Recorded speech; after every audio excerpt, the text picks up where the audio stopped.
کس بےغیرت مولوی نے آپ کو کہا کہ سیاست اور مذہب الگ ہے؟ یہیں سے ملا کو اللہ نے تباہ کر دیا کہ ملا نے کہا سیاست الگ ہے اور مذہب الگ ہے، دین الگ ہے، مذہب الگ ہے اور سیاست الگ ہے۔ اس دن سے وہ سرکاری ملا جو تیرے گینڈے گینڈے تو نے پال کر کے رکھا، ان سے کبھی ہم سے بات تو کرا دے نا۔ اس دن سے ہم لوگ تباہ ہو گئے کہ ہمارے مولوی نے ہم سے دشمنی کی۔ جس مولوی کو قرآن کا ترجمہ بھی نہیں آتا، اس کو بخاری بھی نہیں آتا، ایسے اتنے ان کے منظور نظر ہوتے کو ہمارے مدرسوں کے امتحان میں فیل ہونے والے مولوی، ان کو سرکاری بڑے ہیرو بناتے۔ ان کو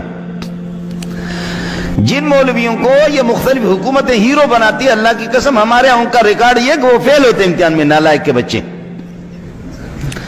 اس لیے کہ ہمارے آپ کے اس غریب خانہ مدرسے میں کل تو آ جاؤ نا جمعے کو، یہ میں نے عرض کیا کہ چھٹی ہوتی ہے، کل آ جاؤ۔ اس نیا مدرسہ یہ 7-8 سال اس کو نہیں ہو گئے، 400 طلبہ یہاں اس سال فارغ ہو رہے، ہمیں خود سمجھ میں نہیں آتا کہ ہمیں کون چلا رہا، مدرسے کون چلا رہا، کروڑوں کے اخراجات کون چل رہے۔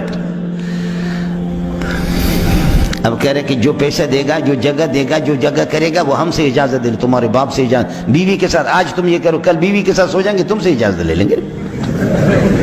پرسوں ٹٹی کرنے کے لیے جائیں گے اس پر بھی تم ٹیکس لگاؤ گے، وہ بھی تم سے اجازت لے لیں گے، چھوٹا پیشاب لگے گا وہ بھی تم سے اجازت لے لیں گے، ماں باپ سے ملاقات کے لیے جائیں گے تب بھی اجازت تم سے لیں، لعنت بے بجتے تمہاری اجازت پہ۔